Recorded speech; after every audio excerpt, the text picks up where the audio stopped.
Então agora a gente vai começar a parte principal do exame físico abdominal. Como a gente comentou, a inspeção, tanto dinâmica quanto estática, é extremamente importante. A ausculta é extremamente importante no diagnóstico. A percussão, como a gente pode ver, tem inúmeros sinais associados, clínicos, né, associados à patologia, que a gente consegue fazer o diagnóstico na percussão. Mas a gente sabe que a palpação abdominal, ela é o ponto máximo do nosso exame físico, porque ela tem que ser muito bem realizada, porque sim, na palpação abdominal a gente consegue dar diagnósticos, inclusive cirúrgicos. Então a gente vai começar. Primeiro, na palpação, o paciente está naquela mesma posição que a gente comentou, decúbito dorsal horizontal, os braços erguidos, planos ao longo do corpo, os membros levemente fletidos, tá?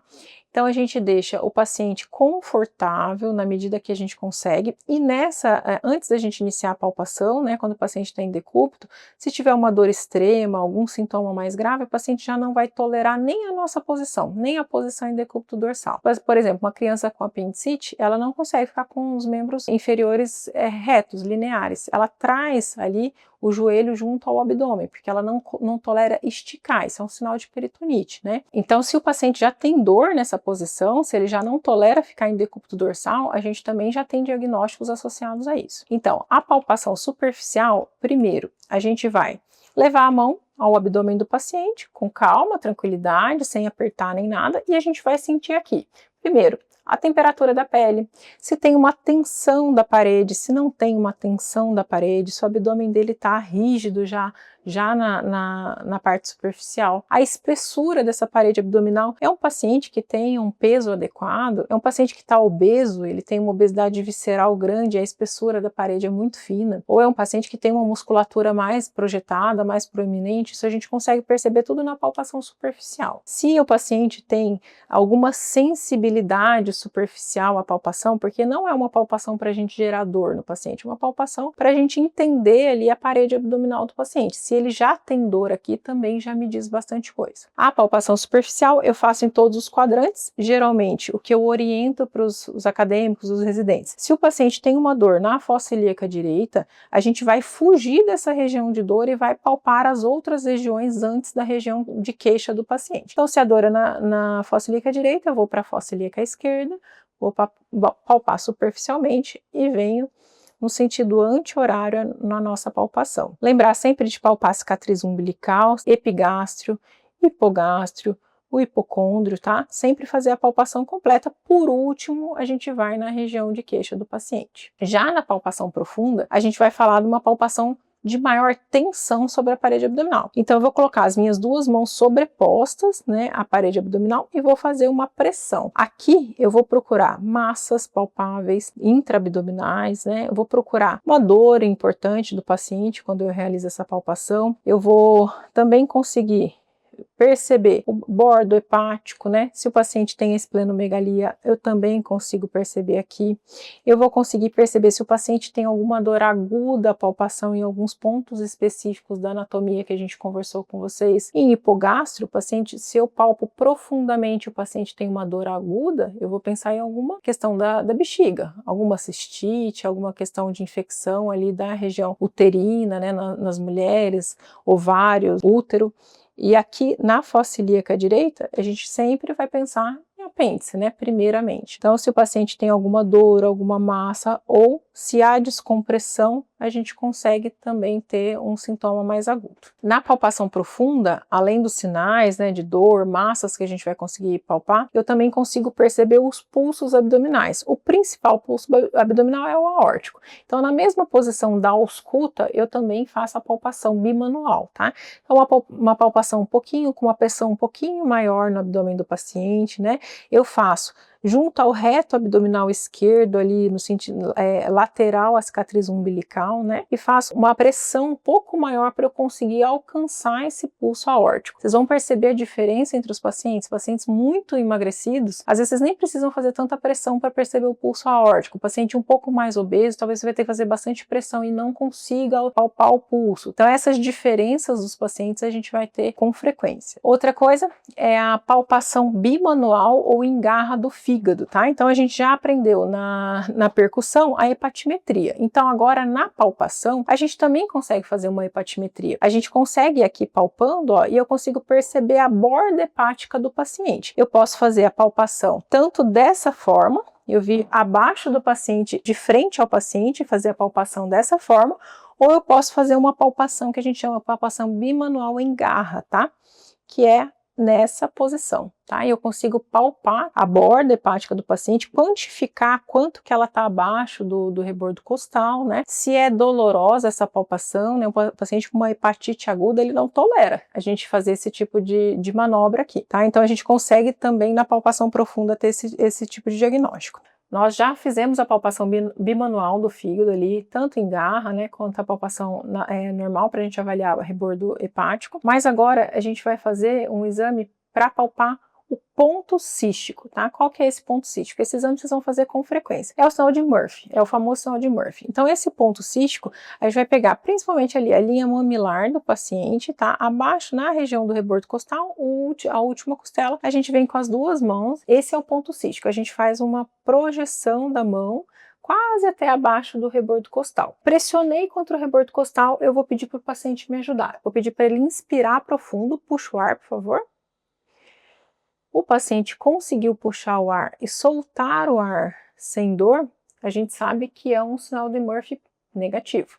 Se o paciente, na inspiração, ele para de respirar, você percebe que ele está com dor, que ele não consegue inspirar mais com a posição da tua mão ali, a gente vai falar que é um sinal de Murphy positivo. O que é o sinal de Murphy? O sinal de Murphy mostra para mim que pode ser alguma questão da vesícula biliar, tanto inflamatória como alguma lesão neoplásica da vesícula biliar, mas que o paciente tem dor aguda ali da região. Então, é um sinal importante para a gente pensar em colecistite, em tumores de vesícula biliar. E agora a gente vai falar sobre a palpação do baço e dos rins. Muitas vezes, a maioria das vezes, a gente não consegue palpar nem o baço e nem os rins, tá? O baço a gente só vai ser palpável ali quando tem uma esplenomegalia extremamente volumosa. E mais comumente vocês vão conseguir palpar na criança, tá? No adulto, como ele fica totalmente abaixo do rebordo costal, a gente não consegue acessar esse baço. Então, no exame físico, na percussão, eu consigo perceber a maciez na percussão sobre o rebordo costal, sobre as costelas ali. Mas na palpação eu não consigo alcançar esse baço normalmente. Se eu alcanço esse baço, né, a gente tem um diagnóstico já imediato de esplenomegalia. E a palpação, ela é sempre bimanual. Ela pode ser bimanual anterior, como eu comentei com vocês, na linha axilar anterior. Aqui nosso paciente não tem o baço palpável, como normalmente é encontrado. Ou eu posso fazer uma palpação bimanual com uma mão anterior e uma mão ao flanco, e eu faço o encontro das minhas mãos, para a gente conseguir tentar deixar o órgão localizado nessa palpação. Então vamos lá? Eu ponho a minha mão anterior, levo a minha mão no flanco do paciente e traciono ele do flanco para frente e da parede abdominal para trás. Nessa compressão, se tiver palpável tanto o baço na região esquerda quanto o rim esquerdo, eu consigo pegar aqui. Dificilmente, como eu falei para vocês, é uma palpação difícil e dificilmente vocês vão conseguir uma palpação positiva do baço, tá? Os rins também são órgãos que dificilmente são palpáveis. A gente não consegue, nessa mesma posição que eu mostrei para vocês, a gente não consegue acessar o rim, perceber o rim ali. No geral, quando a gente consegue palpar o rim, tem alguma patologia associada, ou seja, lesões císticas renais, tumores renais volumosos, ou alguma inflamação, infecção volumosa do rim com coleções associadas, tá? No geral, nessa palpação a gente não consegue ter essa percepção. Então agora, para resumir a aula e ficar mais fácil para vocês lembrar dos pontos e dos sinais, o que cai com frequência na prova? O que a prova sempre questiona para vocês, principalmente a parte cirúrgica das provas? Pontos e sinais da palpação abdominal. Pontos e sinais da percussão abdominal. Isso daí cai com frequência. Então, quais são os pontos anatômicos da palpação? Quais são os sinais que sugerem essas patologias? E a partir da palpação, daquele ponto, o que eu consigo achar? Então, na palpação, quais são os pontos mais importantes? Primeiro, o ponto epigástreo. Esse ponto epigástreo a gente vai sempre associar ao ponto do estômago, tá? A gente vai pensar, se o paciente tem uma dor aqui, eu fiz uma palpação superficial, o paciente não tem dor, mas palpei profundo e o paciente refere dor, eu já vou pensar em alguma patologia gástrica, eu vou pensar numa úlcera gástrica, numa gastrite mais intensa que está gerando esse desconforto para o paciente. Outro ponto extremamente importante que eu vou reforçar com vocês aqui é o ponto cístico, que é o chamado ponto vesicular. que ele está localizado na convergência da linha hemiclavicular com a borda externa do músculo reto abdominal. O músculo reto abdominal está aqui. A gente segue a linha do mamilo, está nessa região, e está associado, como eu expliquei para vocês anteriormente, à colecistite aguda na maioria das vezes. Então, o Murphy positivo, que fez a digitopressão, o paciente parou de inspirar na minha digitopressão, a gente chama de sinal de Murphy positivo. É um sinal de colecistite aguda. A colecistite aguda nem sempre ela está associada a cálculo, né? Ela pode ser uma colecistite aguda alitiásica, por exemplo. Então, a gente pode ter uma colecistite alitiásica, a gente pode ter uma colecistite aguda litiásica, e a gente pode ter tumores da vesícula biliar que evoluem com processos inflamatórios importantes e geram esse sinal de Murphy positivo. Outro ponto extremamente importante na nossa palpação abdominal, que vocês vão pegar quase diariamente no pronto-socorro, na UBS, no consultório de vocês, é o ponto de McBurney, é o Bloomberg positivo. Que ponto e que sinal é esse? O ponto de McBurney, ele é uma linha que a gente traça desde a crista ilíaca do paciente, a gente palpa a crista ilíaca do paciente aqui, tá? Palpei a crista ilíaca, tá presente aqui, e a cicatriz umbilical, a gente faz uma linha reta, tá? No ponto inferior, no terço médio aqui, a gente palpa o ponto de McBurney, tá?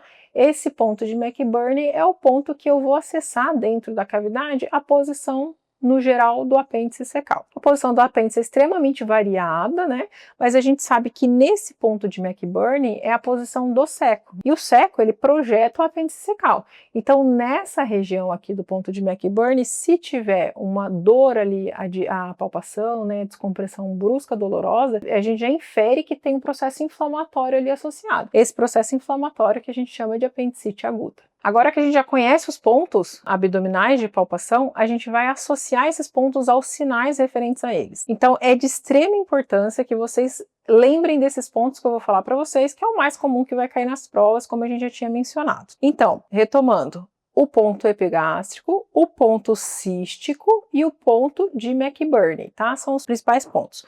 Quais são os sinais relacionados a eles? O sinal de Murphy, que é o sinal que a gente já tinha conversado com vocês, no ponto cístico, então na linha hemiclavicular direita, abaixo ali do rebordo costal da última costela, eu vou com as minhas duas mãos fazer a digitopressão e o paciente vai inspirar, inspira, isso, e se ele interrompe a inspiração durante essa digitopressão, se ele não consegue terminar essa inspiração, no ponto cístico é um sinal de Murphy positivo, que a gente vai associar à colecistite aguda. O sinal de Bloomberg positivo é o sinal que a gente vai usar o ponto de McBurney, como eu já tinha citado para vocês. É de extremamente importante esse ponto, porque esse aqui é o sinal que vocês mais vão descrever na carreira de vocês. O sinal de Bloomberg positivo, eu venho com as minhas duas mãos, faço a digitopressão vigorosa, né? O paciente já vai ter dor, tá? Se já tem um processo inflamatório ativo, o paciente já vai ter dor. Já teve dor a digitopressão, quando a gente solta, faz a descompressão brusca, o paciente tem muita dor, tá? Então, geralmente, nessa descompressão brusca, o paciente já retrai o membro inferior, já refere dor, se for criança, já começa a chorar. Então, a gente consegue perceber aqui um sinal de positividade para irritação peritoneal. E aqui, nesse ponto de McBurney, a gente vai falar que é um sinal de Bloomberg positivo. Outro ponto importante que está relacionado à vesícula biliar é o sinal de Courvoisier-Terrier. Quando que esse ponto está positivo? Quando a vesícula biliar, na minha palpação, ela é palpável, eu consigo perceber o abaulamento dela, eu consigo perceber até a projeção do fundo da vesícula biliar na minha palpação, e essa palpação, apesar de ser muito perceptível, ela não é dolorosa para o paciente. O paciente não refere dor quando eu palpo ela. Então, esse sinal de Courvoisier-Terrier, quando ele está positivo, é não ter dor à palpação profunda do ponto cístico e eu conseguir perceber a vesícula biliar, a anatomia dela na minha palpação. Então, esse sinal é um sinal de gravidade, né? Um sinal que levanta para nós a hipótese de ser uma neoplasia ali, tanto de via biliar quanto de vesícula biliar. Outro sinal que é de extrema importância é o sinal de Hovesick, que é o sinal de queixa do paciente, de dor no quadrante inferior direito, quando eu palpo o lado esquerdo. Como que isso pode acontecer? Se eu venho com a minha mão fechada, com o punho fechado, e faço uma palpação projetando o gás que está aqui no meu cólon descendente para o cólon transverso, como se eu fizesse voltar o gás do sigmoide descendente para o cólon transverso, o paciente refere uma dor aqui no ponto cístico. E esse sinal de Hovsig, ele é difícil de fazer às vezes, tá? É difícil dele ser feito e interpretado, mas ele é bem característico, ó, quando eu palpo aqui e o paciente refere dor neste ponto, ele é característico de processo inflamatório ali do apêndice secal também, ou do seco, alguma lesão dessa região do ponto de McBurney. Então, o sinal de Hovsig, a gente vai avaliar, o paciente está deitado, eu coloco a minha mão tanto fechada em punho e projeto, eu levo a coluna de ar que está no cólon sigmoide e cólon ascendente do paciente em direção contrária. Então, vou fazer que a coluna de ar retorne para a posição do seco e apêndice secal.